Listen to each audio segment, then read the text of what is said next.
मार्का हक हुआ और जब हमारी फोर्सेस ने दुश्मन को मुंह तोड़ जवाब दिया तो वो दिन किसी ईद या किसी त्यौहार से कम नहीं था। वो जो खुशी का एक आलम था, जिस तरीके से हमारी फोर्सेस ने एक मुंह तोड़ जवाब दिया और भारत को एक इबरतनाक शिकस्त से इस्तवार किया, मैं समझता हूँ कि आज तमाम हम पाकिस्तानियों के सर जो है वो फख्र से बुलंद हैं। कायद अवाम शहीद जुल्फकार अली भुट्टो साहब का जिक्र ना करूँ तो बहुत बड़ी ज्यादती होगी। उन्होंने पाकिस्तान को एक एटमी ताकत बनाया। शहीद मोहतरमा बेनजीर भुट्टो साहिबा ने, जिनके अदवार में पाकिस्तान को मिसाइल टेक्नोलॉजी पाकिस्तान को दी, जिससे आज अल्हम्दुलिल्लाह हम हर हिसाब से मजबूत हैं। प्रेसिडेंट आसिफ अली जरदारी साहब जिस मार्का हक में उस वक्त भी वो प्रेसिडेंट थे, उन्होंने हमेशा विजन रखे और इंटरनेशनली इस तरह के मुआहदे किए जिससे पाकिस्तान के डिफेंस में मजीद बेहतरी आ सके। फॉरेन मिनिस्टर थे चेयरमैन बिलावल भुट्टो जरदारी साहब। इस मार्का हक में भी उन्होंने पाकिस्तान का केस पूरी दुनिया में, जिस तरीके से वो केस लड़ा और पूरी दुनिया में उन्होंने पाकिस्तान की बात की, उसकी भी कोई मिसाल नहीं मिलती। मैं सलाम पेश करूंगा हमारे chief of the army staff general Asim Munir साहब को, पूरी हमारी पाकिस्तान नेवी को, पाकिस्तान एयरफोर्स को। जिस तरीके से हमारे एयरफोर्स के जवानों ने जिस तरीके से भारत के जहाज गिराए, वो मोमेंट कभी हम भूल नहीं सकते।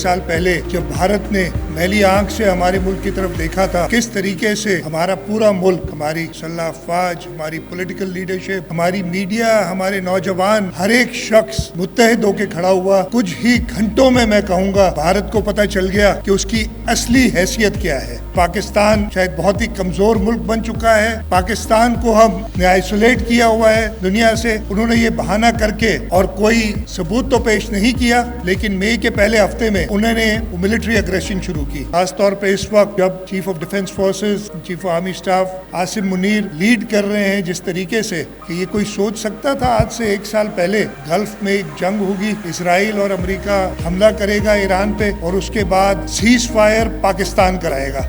एक जगह पे इस्लामाबाद में टेबल पे लाके ईरान की सीनियर लीडरशिप और अमेरिका की सीनियर लीडरशिप को बिठाना, ये भी एक मार्के से कम नहीं। और ये सारी वजह थी जो मार्का हक में हमारी आर्म फोर्सेस ने, हमारे लोगों ने, हमारी कौम ने दुनिया को मनवाया। और जैसे हमने कहा कि हमारी तमाम सफ़ों में ही मुजाहिदीन हैं, तो ज़रा उनसे भी बात की जाए, उनसे पूछा जाए कि वो आज कैसा महसूस कर रहे हैं। I am just going to do a quick round with a few of our friends over here. दुनिया ये कह रही है, इस वक्त दुनिया जिस अहम तरीन मरहले पे खड़ी है, फरीकैन पाकिस्तान यानी ईरान और अमेरिका एक ही मुल्क का नाम लेते हैं कि उन्हें किसी भी और मुल्क से ज्यादा एक ही मुल्क पर एतमाद है, दुनिया उसे पाकिस्तान कहती है। अल्हम्दुलिल्लाह। इससे ज्यादा खूबसूरत, इससे ज्यादा हमें सर बुलंद करने का मौका इससे पहले कभी नहीं मिला। मैं अमेरिका में थी उस वक्त, तो नहीं, जब अभी तो जो पाकिस्तानी थे वो कह रहे थे आपा इतना मज़ा आता है जब हम बाहर निकलते हैं, वो लोग कहते हैं क्या तुम्हारा मुल्क है। We are a nation that desires peace, and I think that we should keep stressing that. We want peace on all our borders with all our neighbors, but if we are challenged, it's wonderful to see that we are able to defend ourselves. So I think credit goes to the leadership, credit goes to our armed forces that were able to keep us safe, the people of Pakistan safe, and to deter further kind of attacks on Pakistan. आज भी देखें दुनिया में जो मशरूइयत है वो ये है कि एक पीसफुल कंट्री है, हम हमेशा पीस को लेके चलते हैं, मगर कोई अगर इसको मैली आंख से देखता है तो उसको उस तरह जवाब भी देते हैं। उसका जवाब भी देना हमें आता है। पाकिस्तान हम जिंदाबाद। अल्हम्दुलिल्लाह ये साल जो है, पिछले 1 साल और ख़ास तौर पे मार्का हक के बाद पाकिस्तानी इसका सर जो है वो फ़ख्र से बुलंद है। तो मार्का हक में जो है वो दुनिया भर में पाकिस्तानी जो हैं वो अपने आप को जो है वो बहुत एलिवेटेड फील करते हैं। मैं समझता हूँ कि जिस तरीके से हमने इंडिया को जवाब दिया है, मुझे नहीं लगता आने वाले दिनों में उनमें इतनी हिम्मत होगी कि वो फिर पाकिस्तान की तरफ देखें। और मैं सिंध गवर्नमेंट को मुबारकबाद देता हूँ कि उन्होंने इस इवेंट को ऑर्गेनाइज करके हम सबको मौका दिया कि हम अपनी अफवाज के साथ खड़े रहें। Thank you.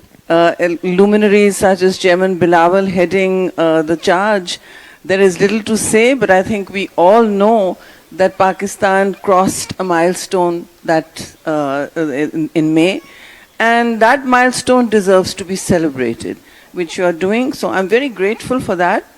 We are so proud, honestly. Ek to the only Islamic country with a nuclear power and the best military in the world. MashaAllah. So proud to be a part. Alhamdulillah.